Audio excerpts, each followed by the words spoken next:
Ladies and gentlemen, in my hand is an actual physical Nintendo Switch 2. Yes, the long wait for all of us fans together, staying up to date with this console, all of the rumor mill cycle and leaks surrounding it. The wait to actually get your hands on it is potentially finally over for you if you were picking it up on launch day when you were seeing this video go live. I myself was able to go to Best Buy late last night at the midnight launch, which was 11 for me in Central Time, but actually ended up being midnight by the time I got my hands on the console because of the Best Buy line and process and everything to get one. Anyway, this thing is a killer piece of hardware. I am very excited to kind of go through the initial thoughts and impressions of the console as we talk about unboxing it, the build quality of what this feels like compared to a base Nintendo Switch, in addition to some quick setup tips and also how the games work and run, because yeah, picked up a couple physical games for this thing, Mario Kart World and Cyberpunk 2077, and after playing some Mario Kart World and some GameCube NSO, this thing feels like a next generation Nintendo console. And if you're somebody who wants to know more about it and or are still making your purchase decision, this video will be for you. So we'll get on the same page with all of this information, but before we do, make sure you like, subscribe, and turn on your bell notification to join Sunbro Nation if you're new here, and stick around for a quick word from today's video sponsor. If you are getting or just got a Nintendo Switch 2, this is probably an accessory you are going to want to look into for it. The Nintendo Switch 2 Kill Switch is a slim protective case designed specifically for the Switch 2. The build is sturdy and impact resistant, it's been tested against real world drops, and it adds a couple millimeters of thickness without making the console bulky. It's got ergonomic handles that feel way better than holding the raw Joy-Cons for long game sessions, and the grip texture actually helps you keep a solid hold during gameplay. You can still remove the Joy-Cons without taking the case off, and it doesn't block the kickstand or dock. There's even a dock adapter included, so you don't need to remove anything to play on the TV. For travel, dbrand also offers a cover that adds crush-proof protection and has built-in storage for up to 10 game cards, plus it's semi-transparent so you can see which games you're bringing with you at a glance. dbrand also offers a screen protector, and they give you 2 of them just in case the first one doesn't go perfectly, but I'm telling you, with their easy apply installation tray that's included, it's very hard to mess up and super straightforward. Altogether, it's a well thought out case that covers protection, portability, and daily use without getting in your way. So please help support the brands that support me and check out the dbrand Kill Switch 2 in the pinned comment and description down below. Big thank you to dbrand for sponsoring today's video. Okay, so first up, the unboxing experience. It's exactly what you'd expect it to be, a nice compact retail box that is literally almost entirely taken up by the footprint of the tablet from a width perspective, and that's what's really apparent to you as soon as you go hands-on with this console. This tablet feels beefy compared to the Switch 1, and in a very good way, because it not only feels more premium from the type of materials they're using for the Switch 2, but also just as a whole, when you snap on the Joy-Cons, they magnetically attach seamlessly, and you're holding it in your hands. It feels like a more premium high-end gaming device than what the Switch 1 does, to the point where it even makes an OLED model Switch, whether you have bigger grips on the sides of it like I do, tend to keep on mine, or not, it makes it feel almost like a small kind of toy in a way. Like it really is a leveled up Nintendo Switch, and that is very apparent right from whenever you put your hands on it. Now, I of course also did pick up a Pro controller that I unboxed, and one thing that I did not expect until I got my hands on the new one, and I saw it from some live chat comments, that this controller is quite a bit noticeably smaller than the original Pro controller, and all the hands-on events I had seen reporting on didn't seem to mention that. That could have been because nobody had a Pro controller on them, but it is very obvious that when you put this up right next to the original Pro controller, it's noticeably a smaller overall footprint. But when I tell you this thing feels incredible and is worth every penny of the price tag I paid for it, I'm actually very happy with it. The control sticks, the analogs themselves, absolutely feel like nothing I've ever felt before in a game controller. They glide in a weird way, but also have that kind of right level of resistance. They click in just right, and the back triggers on the controller as well travel a little bit further, not quite as much as what I like on something like a PS5 controller, but really feel a lot more precise and just a better feeling click overall. That goes for all of the buttons when you press them down. They do all quite honestly feel better. The face buttons are also noticeably bigger, even though it's on a smaller body of an overall controller. This feels great. The Pro controller, going hands-on with it for the Switch 2, is a noticeable jump forward from the Switch 1 controller. Of course, you have a dedicated chat button on there, and you also have a 3.5mm headphone jack, which does just allow you to put your game audio straight through the controller itself via its wireless connection, and obviously you can use it for game chat as well. Now, I also got to go a little bit hands-on with the camera. I did not actually hook it up fully and experience everything you can in game chat with it so far, but the camera is a camera accessory. I don't necessarily think you have to go out and get this, but I will say if you have any USB-C camera, Nintendo has confirmed that basically any USB-C camera is compatible. I'm sure it has to be, you know, so recent within so many years, but basically you can hook up any camera to this console and it's going to work just fine. But this is a nice addition to have if you do plan on using game chat and you think you will want to be on video with your friends somewhat regularly.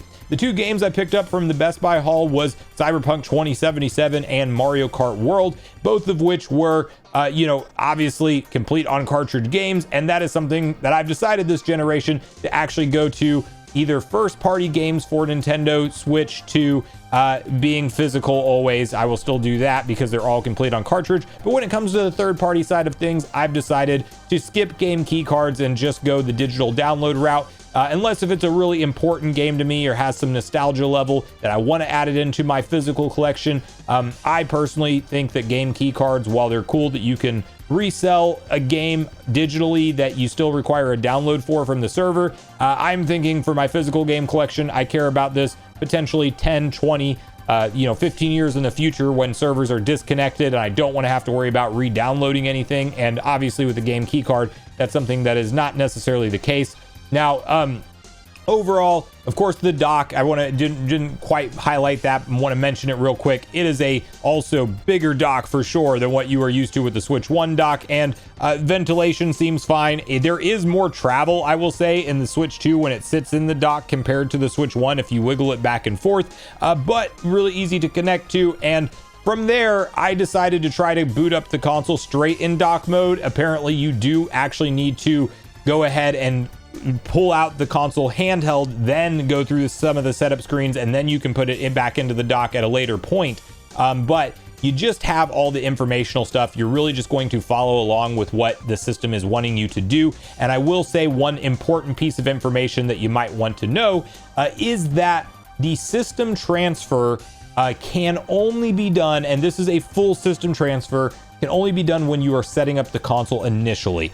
Now, what this means is you can still add your Nintendo Switch profile and sign into your Nintendo account and re-download all your software from the Switch eShop. But if you want to totally do like the software transfer where all your games come over installed, all your save data is already there on the console, you do need to do that system transfer during the setup process. There is also going to be an option for those of you who already maybe backed up your Switch 1 to a server to download the files from that server during the setup process. And then, of course, that's already wiped your information off the Switch 1 at that point. But you may want to do that system transfer during the setup screen and not just skip past it, because it doesn't seem that it's available anywhere in the settings to go back to afterwards. You literally just have to factory reset your Switch and start from scratch with the data transfer. So that's worth knowing during your setup process. It also prompts you to install like a micro SD express card if you do pick up one of those or have one of those. I don't think you necessarily have to have it right out of the gate, but as time goes on and we get a lot of these bigger games, the storage is going to fill up pretty quick, because I had pre-ordered Hogwarts Legacy, and just right out of the gate with that, I was at 209 gigabytes whenever I actually got into the operating system, because the virtual game key card from pre-ordering the Switch 2 upgrade and all of that, it popped up to my Nintendo account. Also mentioned that your virtual game key cards are very easy, or virtual game cards rather, not key cards, but virtual game cards are very easy to re-download. We're all in the menu, anything that's tied to your Nintendo account, so that makes it a little bit easier for your digital library to come over on your console if you don't do that system transfer, the full system transfer as well. So there was a firmware update available for the Switch 2 Pro controller that I went ahead and did right away. And it's so easy to go into mouse mode as well. Like, you literally just detach the Joy-Con and put it straight into mouse mode. Really cool to navigate the Nintendo Switch 2 home menu at any time seamlessly with a point and click cursor. And it also felt really seamless to use the analog stick to like scroll down from the settings and stuff like that. So very intuitive. Everything about this OS so far is a big upgrade in my opinion.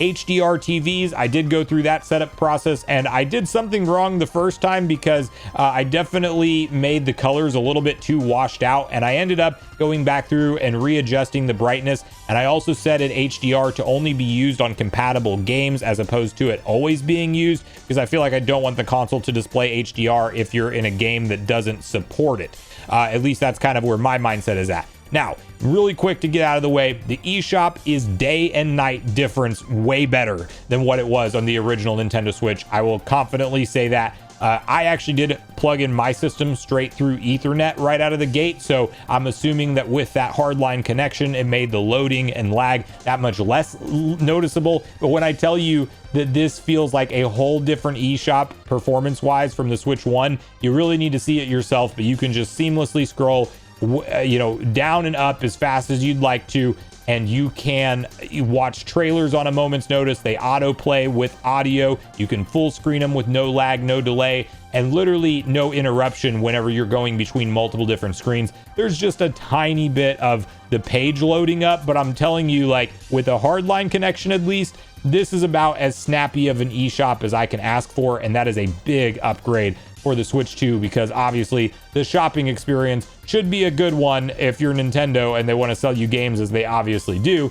And I will say also, in terms of the software, booting into a game like Mario Kart World, very easy to do from a physical perspective. I'm sure a lot of people are downloading their digital codes. I did see some people say that they weren't able to download the digital version right away, but apparently all that's resolved now, and you should be able to hop into Mario Kart World. And while we'll be making a totally separate deep dive video on my thoughts and impressions of Mario Kart World, it's the first Mario Kart in over like 11 years that's brand new to us. It feels like a brand new, way upgraded Mario Kart game. I can't wait to go into more detail about this game with you guys. We'll definitely be making tons of content on it on here on the channel. But yes, Mario Kart's here. It's so much fun. It literally looks and plays better than really, what you've seen so far in the trailers, because when you're playing it on a 4K TV, gosh, it looks incredible. And I had a ton of fun going through my first round of Grand Prix and free roam mode, which turns out those P switches, yeah, they pack some difficulty to it. I failed quite a few times on one of them that I found before actually going through and completing my run successfully. So huge praises and shout outs to Mario Kart World so far. I got to unpack a lot more of the game to give my full thoughts, but initial impressions are very, very positive. I also hopped into GameCube NSO briefly, probably a separate video coming on this as well, but it runs and performs just like you would expect. And also, the games look incredible. I played Soul Calibur 2 briefly. Of course, my one complaint is that the only way to go widescreen in GameCube games for NSO is if the game actually supported widescreen, and not all games do, like Wind Waker does not. But F-Zero GX and Soul Calibur 2 both do, so you can toggle it to widescreen in the actual settings of the game itself. Had some fun in a match with just back and forth against NPCs. Of course, these support online play and everything all out of the gate. And I will be checking out the GameCube NSO app in more detail once I get my GameCube controller, which I will be getting today at the time you're filming or seeing this video go live. So I will say that the clarity and the image quality of GameCube NSO looks great. Like, even though these games are literally, about 20 years old on average, if not older, they actually look awesome. So all things considered, first impressions of Nintendo Switch 2, I cannot wait to spend more time with this console. Yes, the UI is very similar to Switch 1, and there are some drawbacks to Nintendo essentially, playing it safe this time around.